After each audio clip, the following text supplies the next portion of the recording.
Hello and welcome to the latest Business of the Business podcast. I'm your co-host, JP Jabaz, right here on the two-man power trip of wrestling's podcasting empire, the Business of the Business, with my co-host, Dr. Lavie Margolin. Lavie, how you doing today, sir? Hey, John, I'm doing well. Been thinking about a unique topic. Maybe it's related to your annual trip to Disney World. Maybe I was at MSG's Descendants Zombie Show and it made me think. But you know the phrase where they always say, like, media eats media and, like, constantly gets bigger?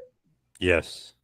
So TKO, especially on the WWE and UFC sides, have just been killing it recently, right? With, like, deal after deal after deal. But when you think about, like, the big media landscape, how big is TKO really?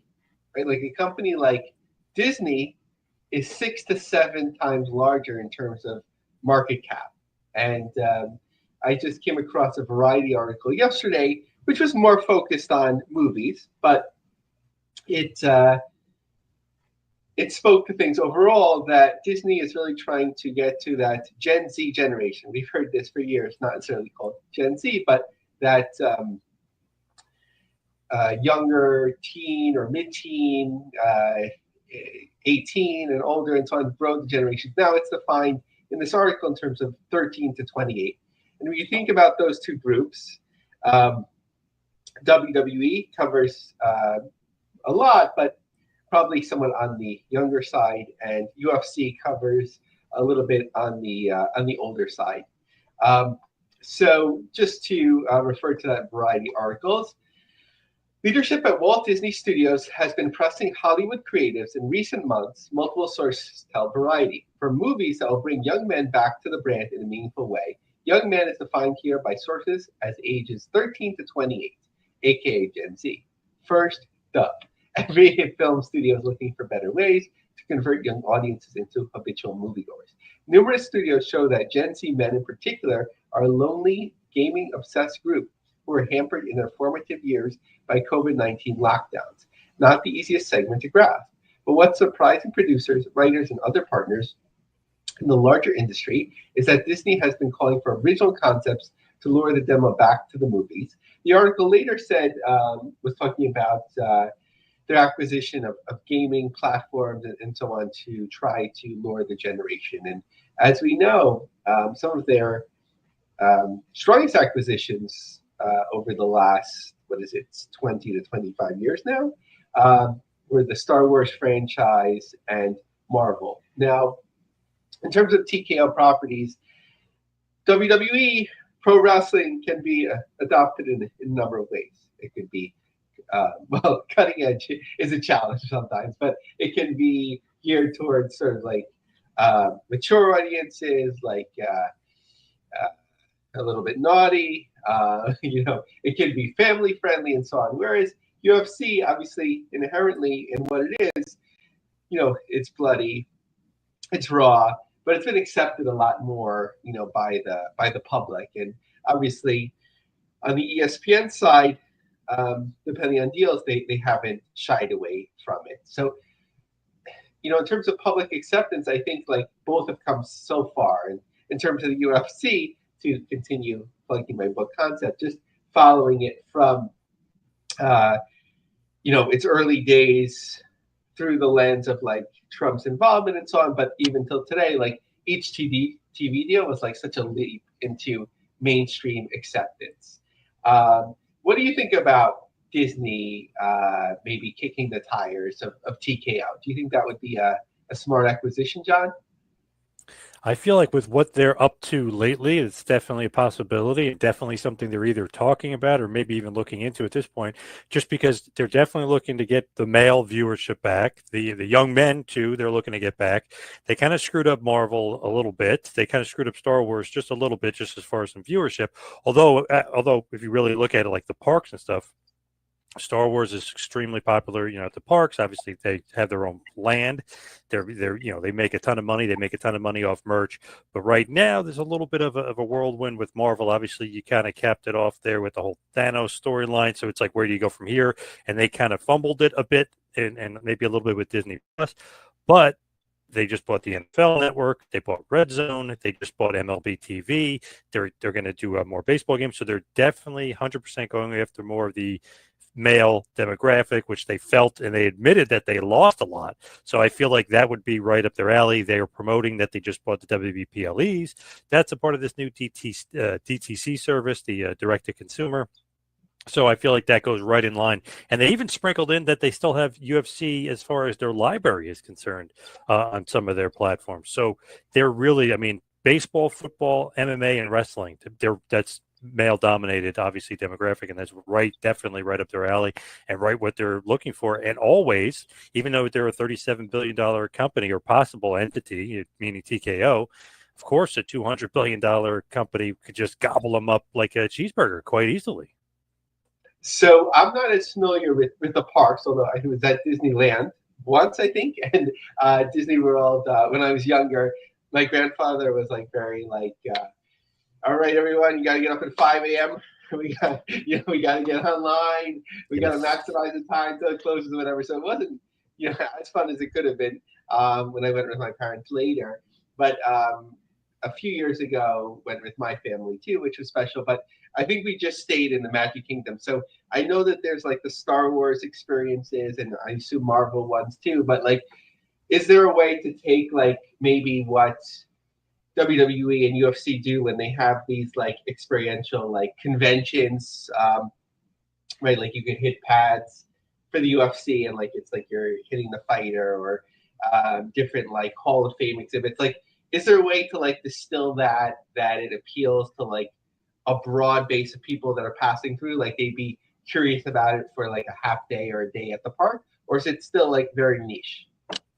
They could definitely. I don't know how they would do it, but there is definitely a way. And if anybody could think of it, it's them. I mean, they do those immersive experiences. They'll do a ride. They'll do a walkthrough. They'll have, people walking through the park dressed as characters, or even have the characters themselves doing a signing or picture taking. So there is definitely a way to maximize it. And I feel like those guys, especially with their merchandising and everything else they do, I mean, everything is merch to them. So, I mean, I feel like they would kill it in that aspect. Maybe like they have like a ride where it has screens, and at the beginning it's Dana White screaming, "Do you want to be a fighter?"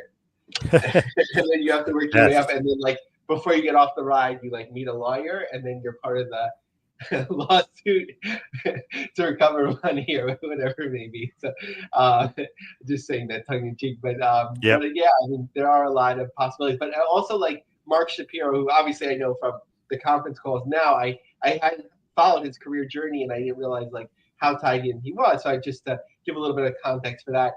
Mark Shapiro, a prominent media executive, has a significant connection to Disney through his tenure at ESPN, as ongoing relationship with Disney-related entities. Here are the key points. ESPN leadership, 93 to 2005. Whoa. Shapiro began his career at ESPN as a production assistant. He rose through the ranks to become executive vice president of programming and production in 2002. During his time at ESPN, he spearheaded development of Pardon the Interruption, Around the Horn, secured rights for Monday Night Football, Wimbledon, the NBA, contributed to Sports Century. He's been rumored as a potential Disney CEO candidate. In 2025, former ESPN CEO Steve Bornstein, who mentored Shapiro, publicly endorsed him as a potential successor to Iger. Bornstein highlighted Shapiro's prior Disney experience through ESPN and his expertise in sports media and amusement park management from his time at Six Flags as qualifications that make him a strong candidate to lead Disney, given the company's key pillars in ESPN and theme parks. UFC and Disney ESPN partnership. As president of TKO, Shapiro has been instrumental in maintaining negotiating media rights. Okay, so I think that part has been covered. So, John, before we move on from the Disneyfication of TKO, any other thoughts on that? Otherwise, we'll talk about other media.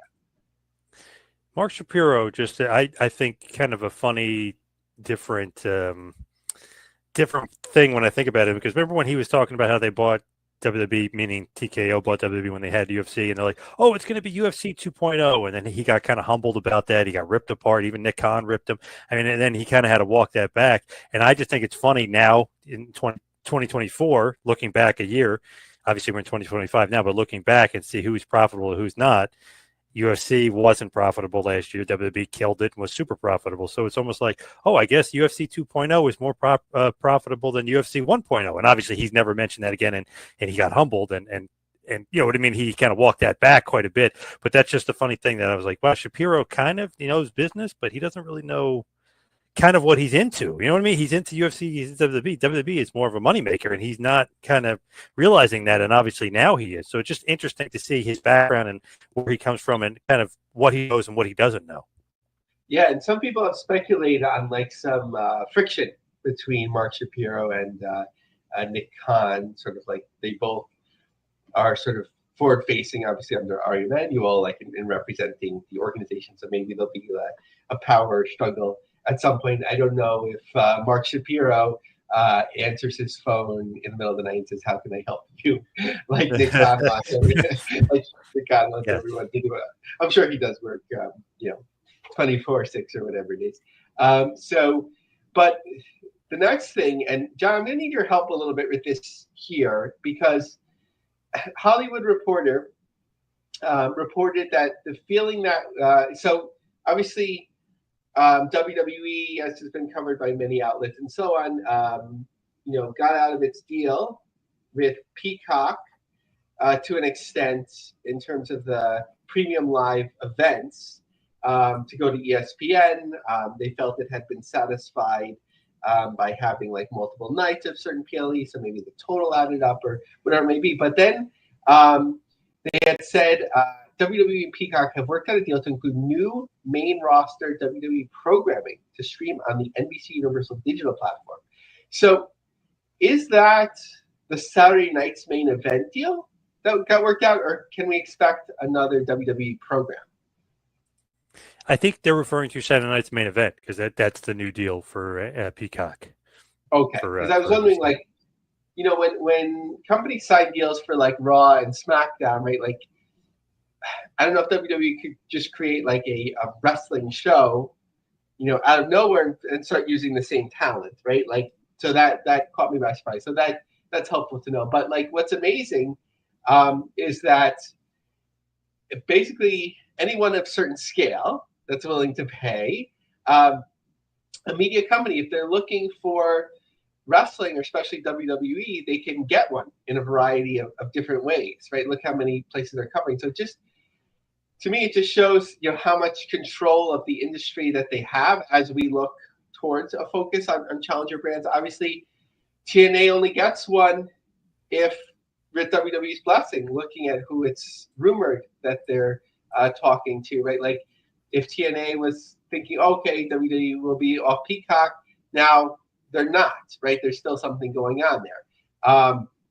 And look at what chance does like an MLW have for breaking through on a bigger level, or an NWA, which, I mean, obviously they have the Roku now, but or ROH. And people have said, like, do you wonder if Tony Khan has thought about like giving more credence to a CW deal back in the day for ROH from a financial perspective? Maybe it wasn't necessary to keep things going, obviously, but he opened the door for WWE, who walked through, and it just made the environment, harder for him now.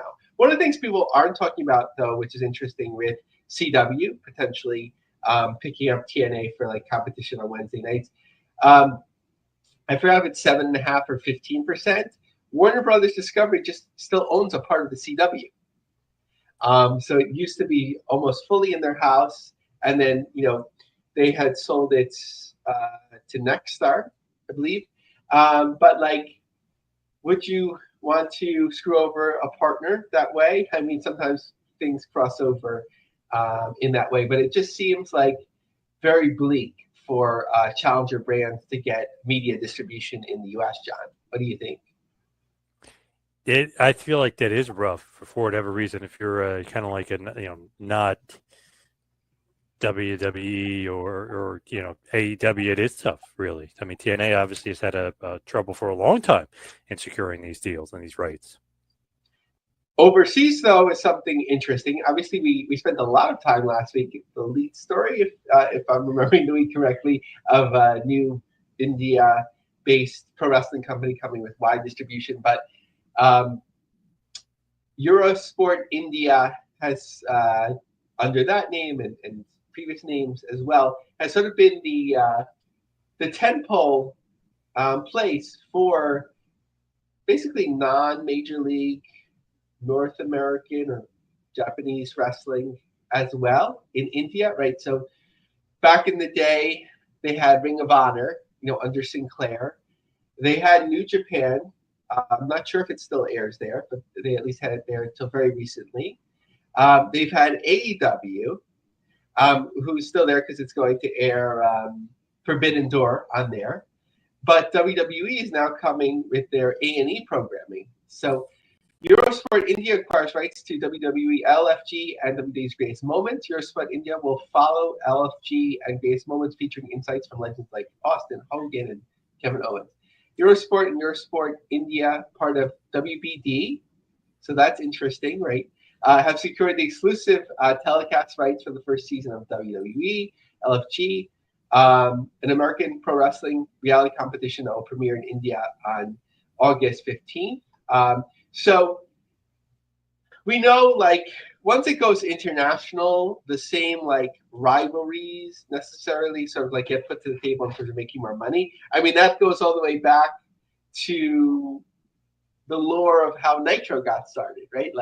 Eric Bischoff had to speak to Ted Turner because there was a Rupert Murdoch-owned satellite company in Asia that was going to pay WCW a lot of money, but Turner and Rupert Murdoch didn't get along and so on. So interesting to see, though. Also, TNA is on there. So interesting to see if that affects anything. I'd imagine that it wouldn't unless Eurosport is sort of we're full and maybe removes a TNA, for example. Obviously, they want to keep AEW, but it's also a step removed. So everyone has their own book, so it has to make sense for them.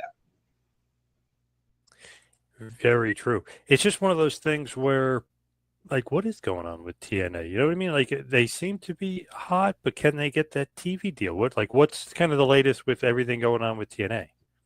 Yeah, with the TNA deal, I feel like it's the same.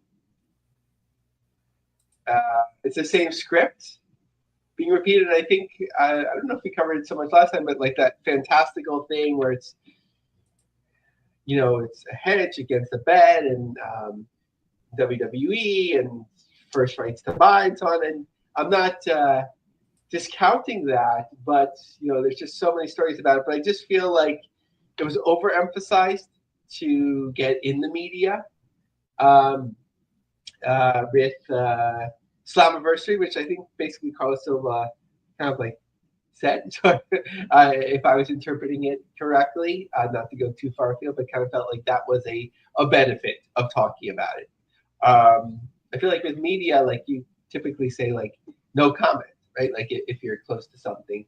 But we'll have to see. I think they'll get something, but we'll see if it's a as big a deal as people are making out to be. But in terms of their events, Bound for Glory is October 12th. They get off to a very hot start. So this is not necessarily TNA's fault. It's more not WrestleTix either, but sometimes there's accounting that has to be done. So for the last couple of weeks, basically they kept the number the same, just under 3,000 people, because there were some sections that looked like they moved tickets, but they weren't actually on sale and so on. So this isn't necessarily dissimilar to Slammiversary. So remaining stuck on 3,000 as this accounting, the left side and right side of the ledger have to be balanced out. We don't know yet, but and we have to see how things heat up. But we're 7 weeks away from the show, so interesting to see, because I know it's a goal of theirs to break a record. And it's Lowell. It's an hour outside Boston, I believe, an hour outside Providence. So you have one big market, one semi-major market as well. But I don't know if it's the type of place that people would travel to and so on. So I think it's just kind of see how far you go. But obviously a great start. Just has to see if it picks up. Maybe it will be again the last 2 or 3 weeks. I don't know if that's a formula that you can count on. In Minneapolis, at the Armory, couple days of tapings, kind of like what you would expect from back in the day before inflated expectations. 482, 628 with a setup of a little bit over 1,000. So that is what it is. What else? So just looking back on Baltimore, I think, obviously they ran a very big venue, but there wasn't the expectation, filling it up. But in Chesapeake Employers Insurance Arena, the first night, almost 2,000. So 1912, 331 tickets via Vetix. So those are comped. And the second night, 1293, 160 tickets, of course, according to WrestleTix. The event, although it seems to be staying around this number for a while too, the Victory Road related events in Edmonton seem like something to watch for me, just because they got off to a very hot start themselves. 1564 and 1420 for those 2 nights. What is going on? What is the latest with MLW? I see David Sahadi is gone. What's going on there at MLW?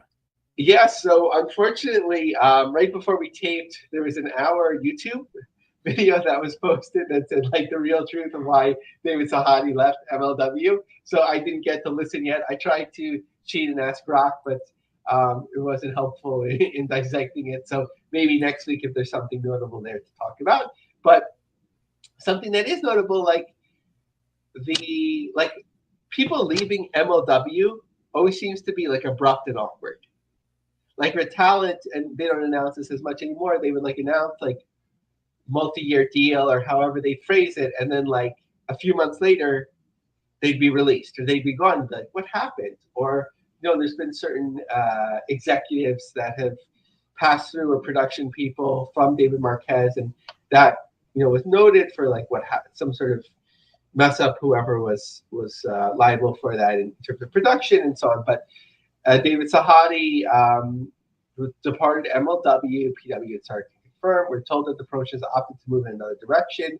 There's also been rumbling that Sahadi working for Real American Freestyle was seen as a conflict of interest while also working with MLW. It's not believed Sahadi was under exclusive contract to MLW. So obviously somebody very well respected in the field and so on. So it was, again, a surprise. MLW is keeping job openings open and added some more. So there's been a number of these that have been there a long time, or maybe they reopened and so on, but they are posting for assembly editor for their weekly series, video package editor, motion graphics designer, and graphic designer for apparel.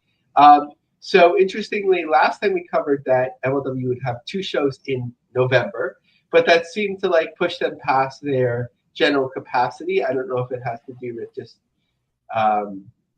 production use or talent commitments beyond once a month, but they bumped the Lucha Apocalypto show to February. So it wasn't cited that the reason doing so was down that they have this Don Gato show in Charleston, but it seems to make sense. So MLW's return to Chicago has been rescheduled to Saturday, February 7th. All tickets previously purchased and so on. So they're scheduled now. So quietly, the Texas show, which has been on the books for a long time, on September 13th. According to the map, it looks like very few tickets remaining. So we'll have to see what that looks like in terms of footage. If it was more limited tickets on sale, but they did really well there the last time they were there. In October in Long Beach, California, tickets are moving along there. November in Charleston, looks like they've sold a number of tickets closer to the ring. And then some others are still being held back in this feeder style venue. And now we have more time with the February shows. What is going on with the NWA? I know they've got some interesting things coming up. Is Logan Paul somehow going to be involved with the NWA? Yeah, so this was an interesting post.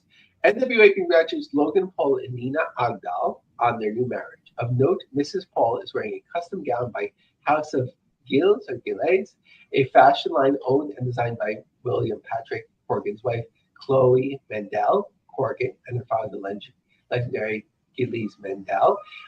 So I'm familiar with that from the, what was it? It wasn't called Carneyland, right? What was it called?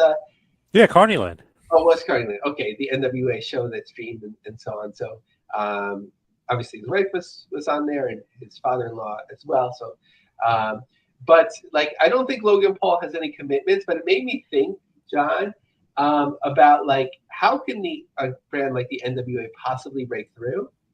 And obviously you have William Corgan, who has a lot of cultural resonance, at least for those of us that are older.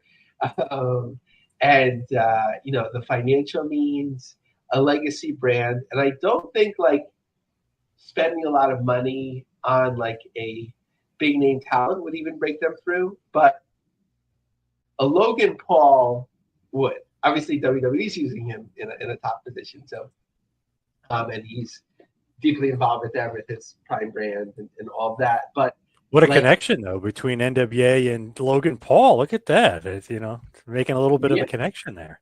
Yeah, but like if they were to ever, like if Logan Paul would ever to be searching, or like maybe he wants something where he has more stake in it, like if Corgan offered him like a percentage that was meaningful to him of the NWA while he's involved, however it may be, through his social media and so on, like he's so like of the moment that could really help them break through. But in terms of modest wins, I think PW Insider was reporting that the 77th anniversary show was sold out or nearly sold out. I don't want to misspeak there, but in terms of the information, that I have from WrestleTix, I think this was their last count, that I think this was a little bit before showtime, but 614 tickets of 745 have been distributed in the Paramount in Huntington, New York. So that's, a good win for them. Next on the docket in a couple of weeks is the Tampa tapings in the PBS studios, and then back to center stage at Sam Hain on October 17th. How about GCW? What's going on with GCW? Anything with WWE ID going on? Yeah, so they got a thank you from WWE ID. Thanks, GP. I guess thanking more the producer, but name him.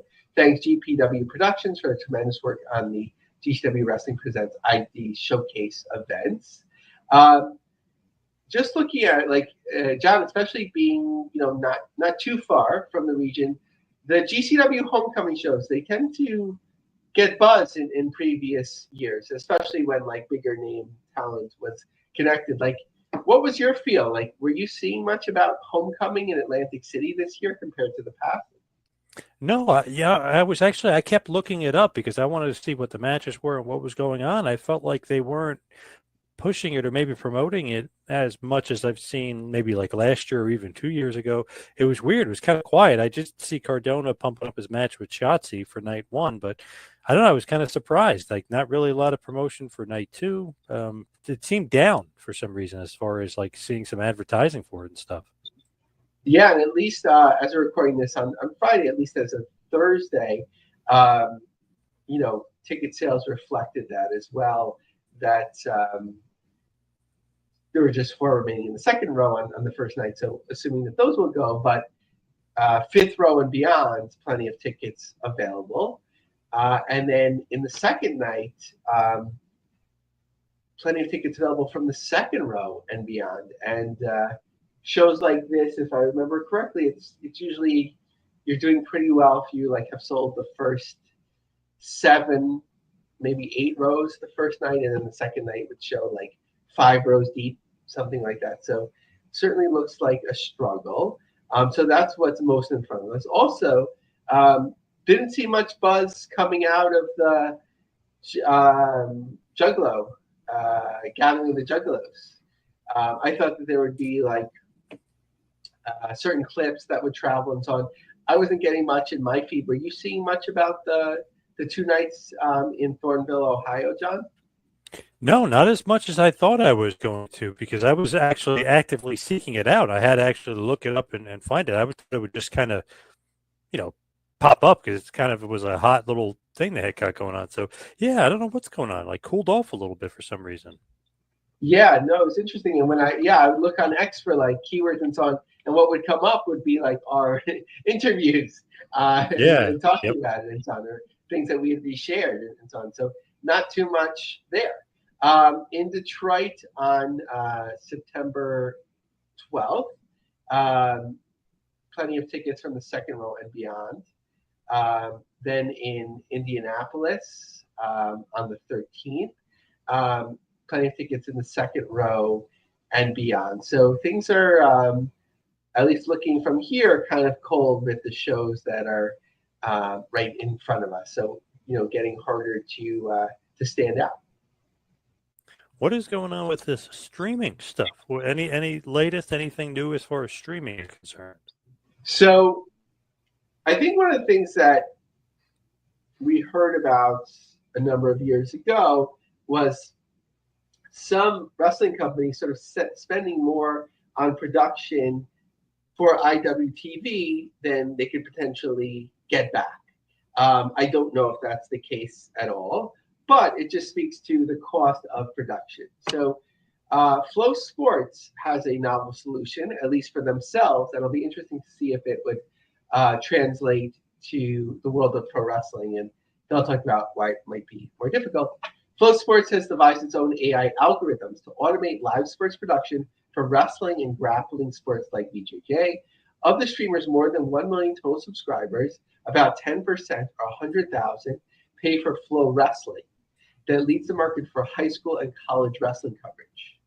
More than 22,000 events were streamed in 2024, spanning more than 2 million hours of live consumption. To better serve that audience, Flow Sports is taking what had been fixed camera angles and upgrading that with its VPZ product, which stands for Virtual Pan and Zoom. The new technology soft launched last week at the Marine Corps Junior Nationals. In the past, that's looked pretty static and doesn't really have the same interest and depth that you would experience if you're sitting in a mat site. The idea with VPC and some things that we'll do in the future is really just bring that alive without having to have a camera operator. So, imagining scale like, maybe the grandparents want to watch their grandson who has a wrestling meet, and the high school has a deal with Flow Sports to cover that. So if they were to send a production team like the one that works for GCW, obviously it would be at a certain scale and push things over the edge. So it seems like what they had done in the past, if I understand correctly, is take a camera, set it up, connect it to the internet, and leave it, sort of like that hard cam. So here with something like this, they could make it more consumable rather than a static feed.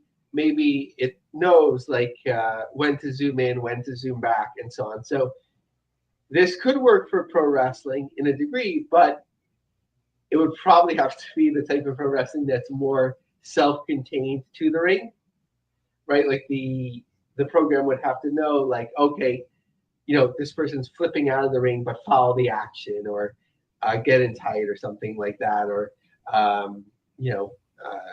it's not a secret anymore, but usually they don't try and film it if somebody is blading, right? Something like that. But it just goes to show technology and so on that things can get better. I don't know if this is ideal for consuming pro wrestling, but at not the lowest levels, but at a low level, wanting to stream your product at some wide base, this type of thing could make it more potentially possible for some.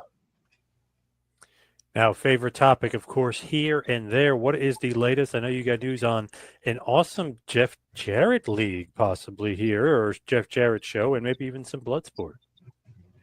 Yeah, so and John, a lot of here and there this week. So here and there and everywhere. So first thing, I thought this was really interesting because we talked about when will Bloodsport expand? What can they do? What's it like working with GCW? What can they do on their own, and so on. So on August 14th, Josh Barnett had tweeted out, maybe to his regret, seeming like how we feel answered. But Bloodsport wants you. We are looking to hire someone in the realm of marketing, PR, brand partnership. Work from home or abroad is A-OK. If interested, drop me a DM. So, and then I think maybe a day later, not more than 2, it's like, thank you, everyone. I'm going to go through it. So everyone kind of thinks that they can do it. But just sort of interesting. And I almost, did it just because I like the product. So interesting to see if anything comes out of that. So that's basically Bloodsport. So this was kind of fun. And actually, before we get there, Jersey Championship Wrestling, obviously affiliated with GCW. This is, John, in all my years, I have never seen this. I'm sure it's happened, but Jersey Championship Wrestling is not only looking for a street team, they're looking to pay the people. GCW street team, moderate people skills, smell okay, enjoy ambushing folks as they leave large events, paid gig. DM us your interest and qualifications. Philly, South Jersey area, 7 to 10 gigs in the next few weeks. I don't remember any pro wrestling companies being willing to pay people for a street team, even TNA, which we've talked about a number of times. That maybe it's a little bit of an overact, right? Like for a corporation of some scale. Do you remember any wrestling companies paying people to be street team members? No, usually I thought it was free. Usually I thought you just did it for the love of the game. Yeah, so that was interesting. So commendable, Jersey Championship Wrestling. Kudos to you. We don't know what the payment is, but that is a smart idea.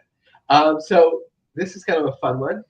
Jeff Jarrett's All-Star Super Slam at Veterans Park in Hendersonville, Tennessee, the Pig Fest, and it's sponsored by Dude Wipes. So, of course, why not? This is Jarrett's hometown.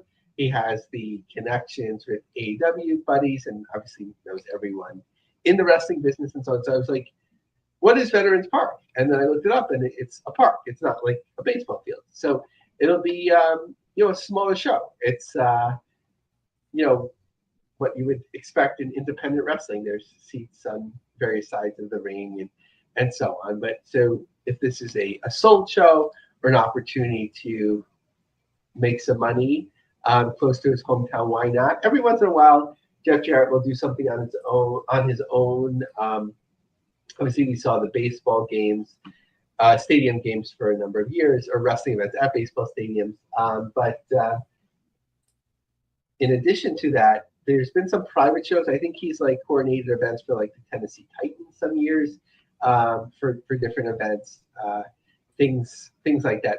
Interestingly, before I forget, in terms of baseball games and so on, PWI had an interesting article that I just flipped through. I have to read it. Kind of looking at the involvement of pro wrestlers in the Savannah Bananas, which makes a lot of sense.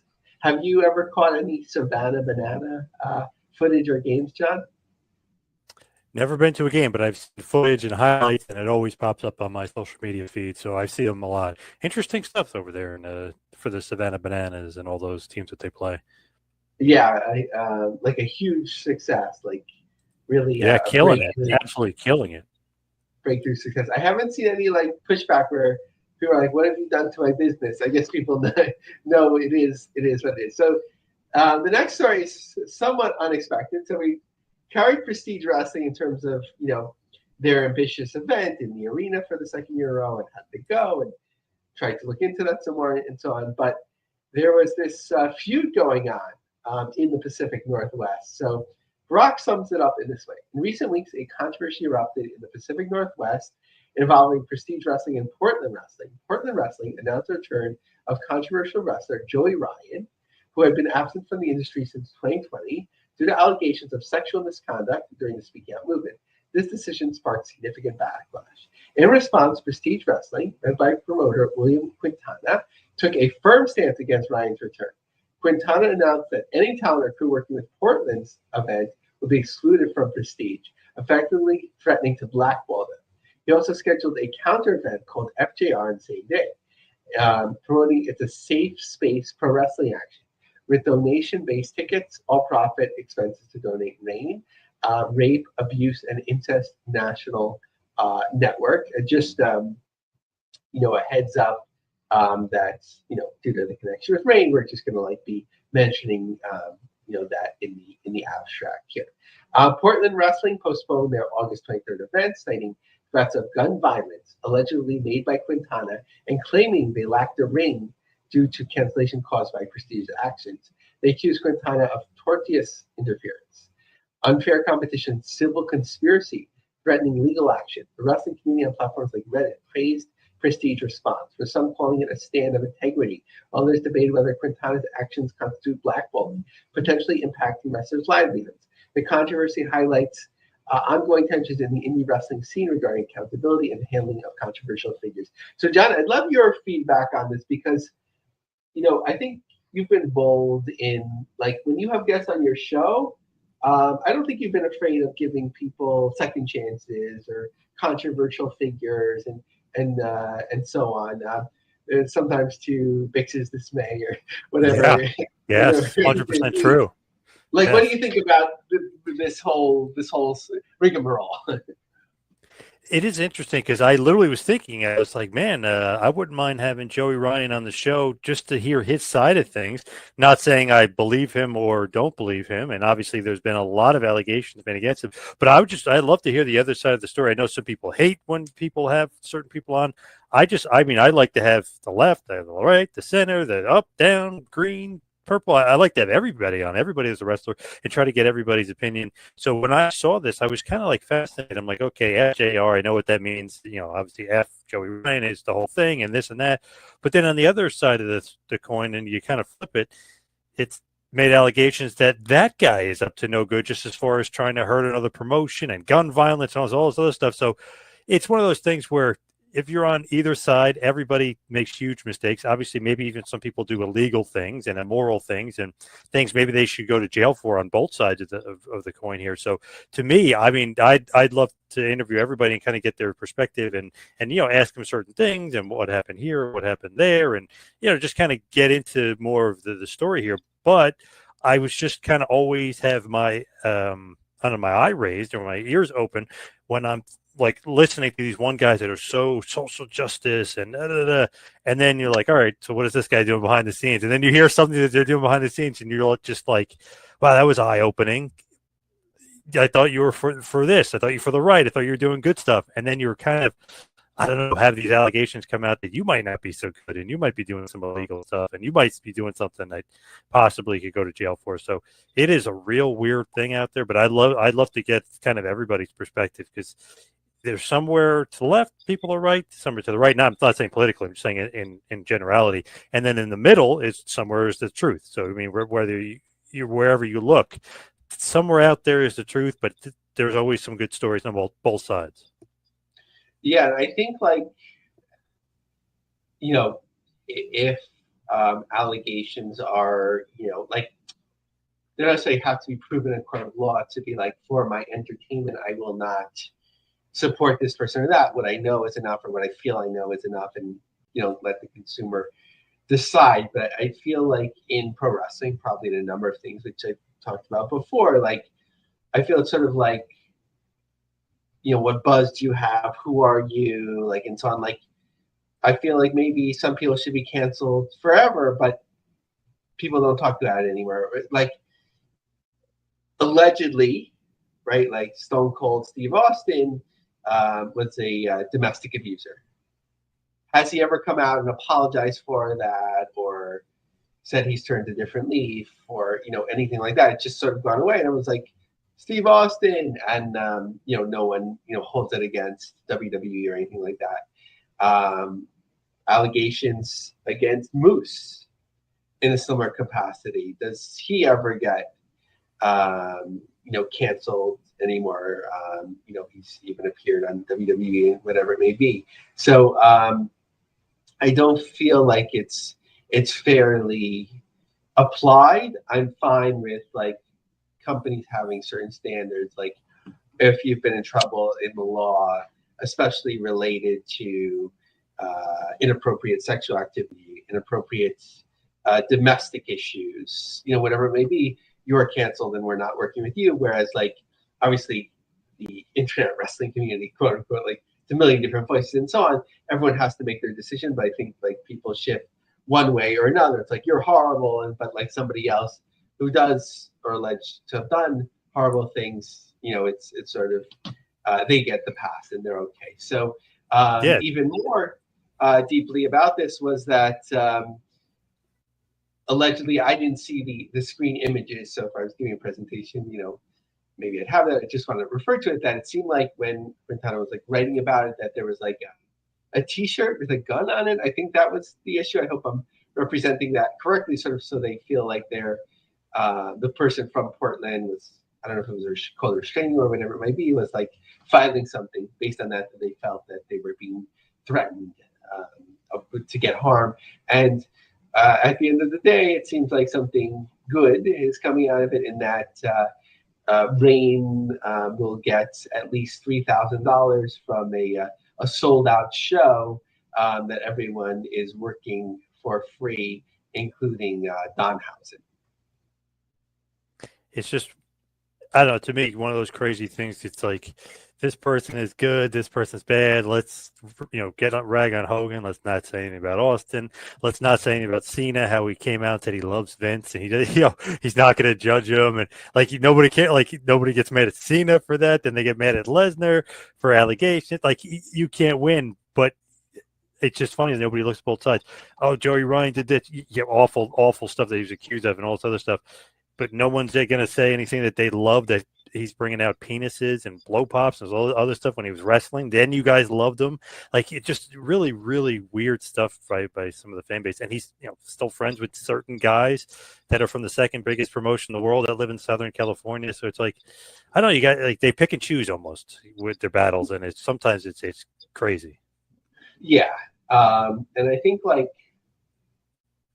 in pro wrestling independence, like, if you are a danger in the locker room or danger to fans, and there was not related to any of the names that we mentioned today, I don't even know the person's name, like a very low level, like Georgia independent wrestler, it seemed like he is attempting to be, I'm not sure the whole story, be sexually inappropriate with a minor, that sort of thing. Obviously, that person, if there's anything, to any of those charges, something like that, they should just be like forever kept away from the business. But people that may have done inappropriate things, not necessarily saying that I want to go out and see them perform, but like, what's the standard? Because independent wrestling, it means that you're not in the mainstream because of a certain reason. Sometimes it's you want to be independent, which is fine. Sometimes it's, are you on the downside of your career or on the upside of the career? So like there should be a place for people that can't make it in some way, and then let the public decide without like people slamming them from across the country. So again, I'm not defending it, just kind of thinking through those ideas. But a lot of that. But on the positive side and looking at Beyond Wrestling, although I think Beyond sort of had somebody semi-affiliated that was controversial a few years ago. I don't remember that exact story, but interesting story from the Warwick Beacon by Rob Duguay, covering Wrestling Open RI that takes place on Rhodes on the Pawtucket every Monday night. I actually thought about it because I was in Rhode Island on Monday night. There was supposed to be a cool event on the Providence water, that like fire on the water type of thing, which didn't seem to happen, or we couldn't find it. So I didn't think about this that much, but maybe I should have while I was in town. But really in-depth article, so maybe I'll read most of it, or we'll see how it's going. So America Rana 25 is celebrating 12 years since Beyond Wrestling's first edition of the event at Fett Music Hall in Providence. Wow, time flies. So what would you say is your proudest accomplishment? There's been more than 100 different, of course, this is Drew Cordiero, who's answering, the owner of Beyond. There's been more than 100 different wrestlers we've worked with over the years who've gone on to earn contracts with WWE and AEW. I would say there's probably at least 20 where you can pinpoint the trajectory of their careers changing specifically for competing at Beyond. Speaking of some of those wrestlers, you have a pretty stacked card: Shotzi Blackheart, Cardona, Statlander, Thatcher. If you had to pick the premier match, the match is going to be Bobby Orlando and Bryce Donovan. So I'm going to skip through that because that's not business. What would you say is the most stressful part? Stressful part has changed so much where on any night you can turn on television and there's wrestling. It's stressful to figure out the type of wrestling we want to provide that makes for a worthwhile experience and a value for the kinds of fans we're trying to cultivate and attract to our shows. Are we going to hit the mark or are we going to miss the target? There's always that uncertainty until the show happens. I grew up in Rhode Island. I've always wanted to bring the type of wrestling that I like back to Rhode Island. Independent wrestling in New England used to be very much focused on getting wrestlers to WWE. I always thought there's so many different styles. The thing that's been the most rewarding is that since WWE introduced WID, of the 19 wrestlers that were signed, 7 of them came from Wrestling Open. I feel like our structure and our environment, we're able to pass information along to great athletes and good prospects. So for fans of major promotions who aren't familiar with independence, what would you say makes this side stand out? It's the energy. With TNA coming to Rhode Island a few weeks ago and doing an event at the Ryan Center, even if that room is scheduled for 3,000 and there's 1,000 people there, the room itself can still hold 8,000 people. When we go to a venue like Rose on the Pawtucket, even though capacity is 2,000, the space is cut to a third of that, where even our Wrestling Open RI shows are scaled between 225 and 240. You can sit as close to 6 feet away from the ring. And for America Run event, we'll have standing on 2 sides and seating on the 2 sides, so people literally be able to be right up against the ring. I think it's cool that we have a highly structured environment. What's next? Right now, we're scheduled for every Monday during the summer. So I'd like to get to a point where we've grown the audience enough that we can extend that relationship. I'd like to extend indefinitely, like we have in Worcester. So I would say that's definitely top priority, making sure that we're securing our future events both in Cranston and Worcester for the long term. Apologies for that. A New England promotion mispronunciation. On top of that, always exploring different partnerships with different places in Southern New England where you can take our beyond super shows. It's awesome we can do Margolin, but I'm always intrigued as far as if there's more that we can be doing in Boston and other areas that fans in both Cranston and Worcester will be looking to travel to for a marriage of those 2 audiences. And finally, speaking positively of the Georgia wrestling scene, via WALB News in Georgia, talking about Kraken wrestling. From 20 fans to hundreds, Pro Kraken became a community force in small town Tifton. Wrestling has found a home in South Georgia thanks to Kraken. Promotion started with 28 and now draws crowds in more than 160, with their largest show topping 300. Owner Samuel Skaggs said the idea was to build something lasting for the Tifton community, a place where wrestling shows just pass through. It really makes me feel it makes me feel better about what we're creating here. Kraken is to provide something not only for ourselves, but for the community to continue to grow. So a nice little piece there as well. Right, good stuff this week. Lavie covered a lot of bases here, even some WWE stuff as well. Let's hit the plugs. Follow me on Twitter and Instagram at 2Man Power Trip. How about you, Lavie? Follow me on X, Lavie Mark, Lavie Marg. Check out my long-form articles on LionCubJobSearch.com and go to LinkedIn and search for the Business of the Business group so you can connect and stay informed about jobs in pro wrestling, our latest podcast, and network with others in the field. All right. Thank you, everybody out there, for listening. Right back here next week for a little business.